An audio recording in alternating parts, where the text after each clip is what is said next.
Alright YouTube, this is the next stage in the reloading process. This is the seating stage. As you can see, I have my charged cases here. I usually would fill this up, but I'm just giving a tutorial right now, so there's no reason to. So, next thing I need to do is get my seating die. When you buy a die set, usually there'll be 3. For pistol, it's usually 3. They have a resizing, an expander, and a seating die. And the seating die lets you control how deep the bullet's seated right here, and that can be adjusted for any different bullet type. And I'll show you how I have all these calibrated. So, like I said in the last video, the round I'm using is actually a 100 grain 380 bullet, but it's the same diameter as 9mm, so I can use that as well. And I have a drawer here full of my calibrators. These are different profiles of bullets in different guns. So here's an example. You can see the 9mm round-nosed 380 one is actually seated a lot deeper than the standard 124 grain round-nosed one. It's a big difference.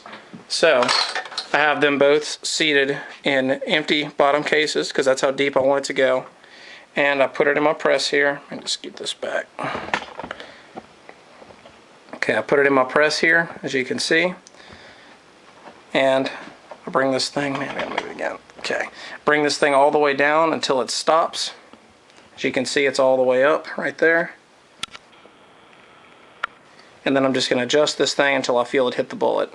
Okay, and then I'll lock this ring down. And it's calibrated for that. I actually decided on the seating depth myself. This wasn't something that, you know, was already done. So I decided that seating depth myself. I just keep my calibrators handy so I have them. Alright, so then the next step I like to do, move this a little bit again. When I get to my cases here, I like to put a cap on each one like I was talking about in the expanding die step. So now, all these have powder in them. This one has powder in it. That one has powder in it. As you see, it's enough to hold it closed to where the powder won't come out. And that's one thing that I like to do. So, onto the step here. Once you have everything calibrated, I had the crimp is already calibrated on this die. If somebody has trouble and needs help actually setting up a die for crimping, I wouldn't mind showing that either. But this step is the seating part. So I have my round here, charged, primed, ready to go. Pop it in here, pull down, and that's it. She's ready to be fired. Just like that, and I do the same with these other ones.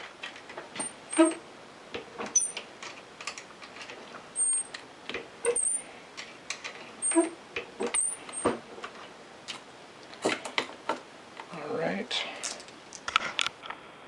And that's it. Got some loaded rounds there. I wanted to show how reloading is so awesome, how you have so much control over certain things, so I decided to show you how to load these 100 grain bullets. Always make sure you follow the correct load data for the right bullets. Always start either at the bottom or in the middle. Don't start your charge weights at the top, and I'm referring to the manual itself. When I looked in the manual, I started all my charge weights when I first started reloading with a certain powder. Start my charge weights in the middle or at the beginning, and work my way up if I want more velocity and more pressure. And it really just depends on what I want to use it for. Certain rounds I like to have higher velocity. For example, here's some 155 grain XTPs for 40 caliber, and those I like to load really hot. You know, if you're going to load hollow points, you want to have some velocity behind them. So those, I made sure I worked up my charge weight with the correct powder, and then once I got close to the top and I saw it wasn't causing any high pressures or anything, I decided to go further with it. But anyway, that's the tutorial. If y'all are interested in seeing a rifle loading tutorial as well, I'll show you how I load 223 and 5.56 in economy with a single stage press with I guess low price stuff with all this stuff included here. So anyway, hope you enjoyed this series.